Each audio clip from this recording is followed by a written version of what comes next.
Bienvenue à tous, merci d'être avec nous pour cette nouvelle édition de l'Africa Newsroom. Aujourd'hui, 5e et dernier volet de notre semaine sur la lutte contre le terrorisme avec un dossier consacré à la crise malienne. Au programme également, la Commission électorale de la République démocratique du Congo veut rassurer sur le respect du calendrier électoral. Et en Guinée, 6 personnes ont écopé de peines de prison ferme pour avoir participé à des manifestations de l'opposition.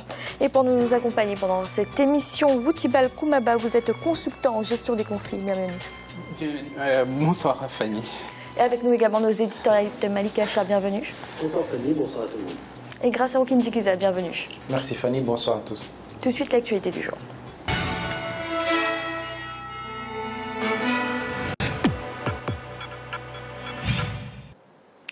En République démocratique du Congo, le président de la commission électorale, l'abbé Malou Malou, a assuré que le calendrier électoral sera respecté. 7 scrutins doivent avoir lieu dans les mois à venir. L'enregistrement des candidatures pour les provinciales a débuté mercredi. Kekili a fait tout. Début de l'enregistrement des candidatures pour les élections provinciales et celles des conseils communaux en République démocratique du Congo. Prévu le 25 octobre 2015, ces scrutins seront les premiers d'une série de 6 élections jusqu'à la présidentielle de la fin 2016. Au moment où les débats sur le respect du calendrier électoral deviennent de plus en plus vifs, le président de la CENI, l'abbé Malou Malou, se veut rassurant. Ce calendrier est exécutoire pour tout le monde. Donc, à partir de là, il n'y a pas à dire est-ce que c'est l'opposition ? Est-ce que c'est la majorité ou est-ce que c'est la société civile? Nous sommes là pour exécuter le calendrier de la CENI. Nous allons vers des élections et nous les espérons apaisées. Malgré cette volonté, le processus enregistre déjà ses premiers retards. La question du financement de ces scrutins de plus d'$1 milliard se pose avec acuité. Pour l'opposition, un report des locales s'impose afin d'éviter de retarder tous les autres scrutins. Dans l'état actuel, organiser les élections en RDC, c'est impossible, c'est un calendrier irréaliste. C'est pourquoi nous, au niveau de la démocratie chrétienne, nous avons estimé bon qu'on commence d'abord par l'organisation des élections présidentielles et législatives. Et après, maintenant, avec le nouveau président qui viendra, on verra comment organiser les autres élections. Parce qu'il y a un problème de financement, il y a un problème technique. Et moi, je trouve ça vraiment anormal que la CENI s'entête pour commencer déjà à recruter ou à recevoir le candidat aux élections municipales et puis provinciales. En guise d'appui aux autorités, la Conférence épiscopale nationale du Congo a mis sur pied un programme de formation de plusieurs milliers d'observateurs pour superviser l'ensemble du processus électoral. Woutibal, est-ce que la réalisation de ces scrutins dans les temps, c'est-à-dire dans les 7 mois à venir, est-ce que ça vous semble réaliste? Tout est problème de moyens, donc il faut tenir compte des enjeux financiers parce que ça demande des gros efforts financiers. Et je pense qu'on peut éventuellement rationaliser en essayant en fait au lieu d'organiser les élections provinciales, essayer d'organiser les 2 élections les plus importantes, les élections majeures, c'est-à-dire l'élection présidentielle et législative. Malik, est-ce qu'on peut croire en cette promesse du président de la commission électorale qui nous dit que tout le calendrier électoral sera respecté? Écoutez, il faut voir déjà, il y a toujours cette question du financement qui est latente, et c'est pas ça ne vise pas que la RDC, ça se passe dans beaucoup de pays d'Afrique.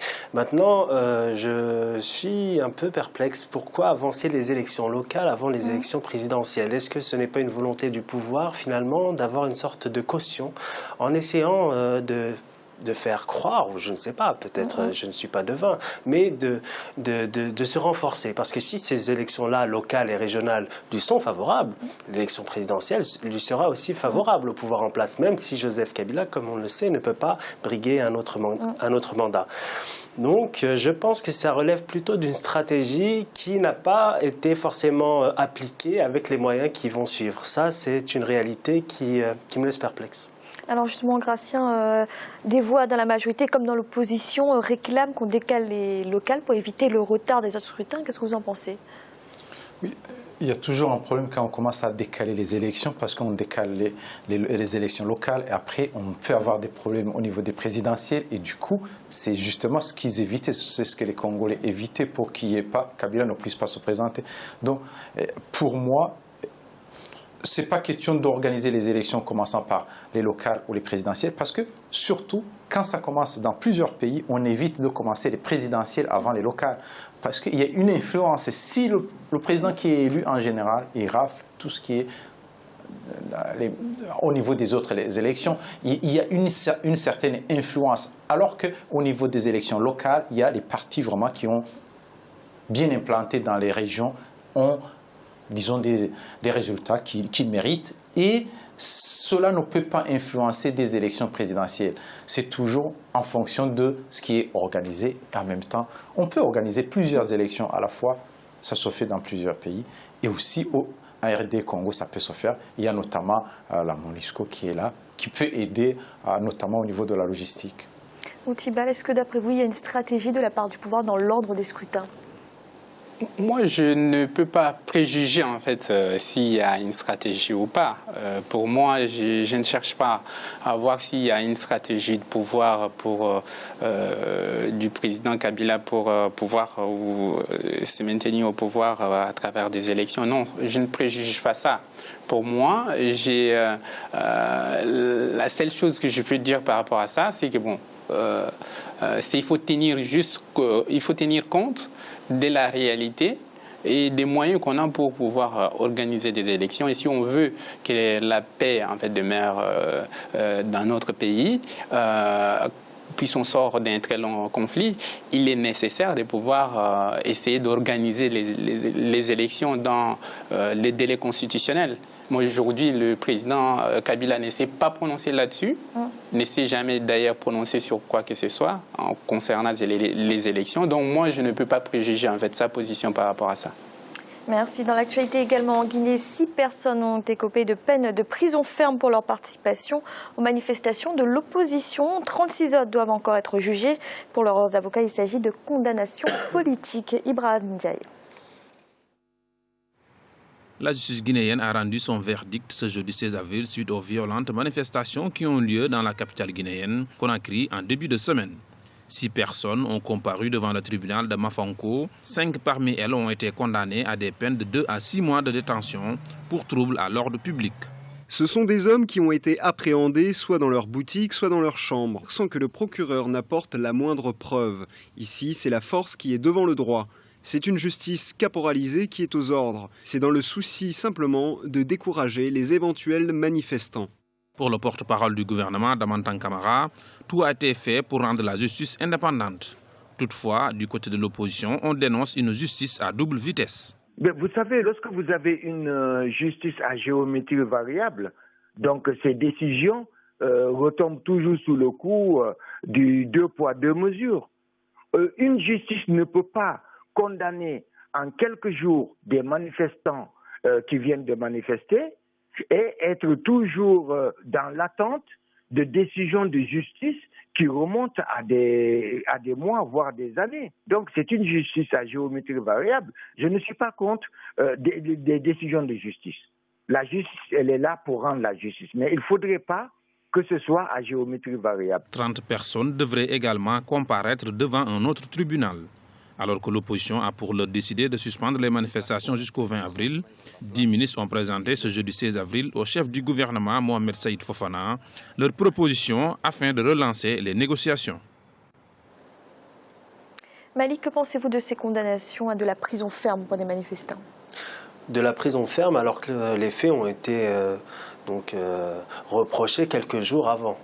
Je trouve ça rapide en matière de justice. Je pense que les personnes qui ont été emprisonnées et qui ont reçu la sentence de la prison ferme n'ont pas été jugées dans les temps, je dirais, raisonnables. Donc il y a quand même une réaction, je dirais, autoritaire du pouvoir guinéen qui me laisse aussi là perplexe, parce que je pense que ce n'est pas lui rendre service que d'appliquer des sanctions aussi sévères, alors que, même si ces manifestations ont donné lieu à des violences, à des exactions, je ne pense pas que c'est la solution qu'il faut avoir pour rétablir le calme. Je ne suis pas sûr que c'est une mesure qui va susciter le calme, qui va rétablir le calme. Maintenant, juste pour parler rapidement de l'opposition qui a appelé la première fois à manifester dans la rue et qui s'est réjouie de ce qui s'est passé, ce n'est pas aussi responsable de sa part. Je pense qu'elle devrait finalement être plus plus responsable et justement, finalement, un temps, elle avait appelé à manifester, elle s'est retirée, elle a demandé que les manifestations n'aient pas lieu jeudi. Je pense que ça a été une mesure louable, même si ça a été une mesure qui a été prise à la va-vite. Mais pour la prison ferme, comme je vous l'ai dit, je suis un peu, je dirais pas choqué, mais attristé par la réponse autoritaire du pouvoir. Gratien, est-ce qu'on peut parler de condamnation politique ? Ça se voit, ce sont des condamnations politiques parce que déjà, plusieurs ont été arrêtés chez eux. Ce n'était pas donc du flagrant délit. Ils n'ont pas été arrêtés la main dans le sac. C'est-à-dire qu'il devait y avoir un procès bel et bien avec des preuves. Et aussi, ils devaient être arrêtés avec des mandats d'arrêt. Or, ce n'est pas ce qui s'est passé.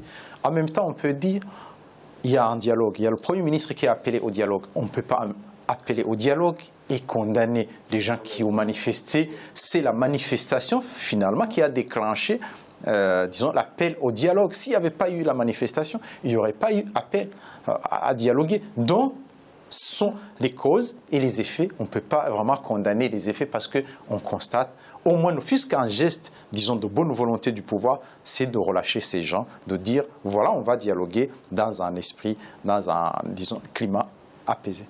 Outibal, que pensez-vous de ces condamnations ? Pour moi, même si en fait je suis d'avis que la liberté de manifester c'est une marque de la démocratie, ce que je condamne, c'est l'utilisation politique. Parce qu'en Afrique, c'est récurrent que le pouvoir politique recourt à ces... dès qu'on manifeste, il interdit. C'est une façon en fait d'empêcher l'opposition de pouvoir s'exprimer. Voilà, c'est une atteinte à la démocratie. Donc pour moi, c'est condamnable. Les condamnations sont condamnables ? Non. Les condamnations, oui, sont condamnables. Malik, le président Alpha Condé a estimé que la tenue des élections locales avant la présidentielle était techniquement impossible. Or, c'est le cœur du problème, c'est ce que réclamait l'opposition. Est-ce qu'on est dans l'impasse aujourd'hui ? J'ai peur qu'il y aura dans les semaines à venir une confrontation plus dure entre l'opposition et le pouvoir.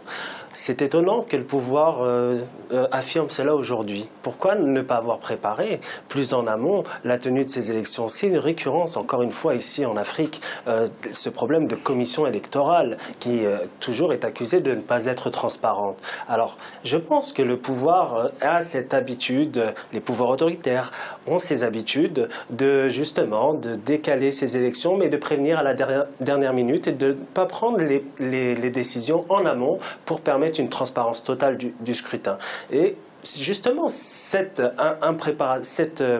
incapacité du pouvoir à se préparer en temps et en heure pour la tenue des élections provoque ces éléments de tension et c'est dommageable, c'est très dommageable. Gratien, il y a des risques que la situation se dégrade un peu plus ? Oui, il y a des risques si le dialogue n'aboutit pas et surtout si le président commence déjà à conclure en disant que c'est techniquement impossible d'organiser les élections locales. On sait bien que les élections, comment ça peut s'organiser, on ne peut pas dire techniquement impossible. Soit on a les moyens, on peut organiser les élections, on peut les organiser avec d'autres. Et surtout que les dernières élections datent de 2005. On peut se dire que vraiment, ils ont eu le temps de se préparer. Et ce n'est pas les élections locales qui sont les plus compliquées parce qu'on peut les organiser pratiquement avec les moyens de bord. Ce sont des élections locales qui ne sont pas centralisées au niveau national comme les élections présidentielles ou législatives. Donc, il y a moyen de les organiser. C'est question de bonne volonté et surtout d'entente entre les participants à ces élections. Malik, vous êtes d'accord, c'est plus un manque de volonté politique que de moyens ? Bien sûr, c'est un manque de volonté politique. Et si vous voulez tenir une élection, on cherche les moyens. On essaie d'avoir des financements. C'est le rôle de l'État d'assurer la bonne conduite d'une élection. C'est son rôle premier d'appliquer la transparence, de promouvoir l'alternance démocratique, même si ça lui est pas favorable. Donc oui, la première responsabilité incombe à l'État guinéen. Merci messieurs, nous allons marquer une courte pause. Un instant, la deuxième partie de l'Africa News. On va tout de suite.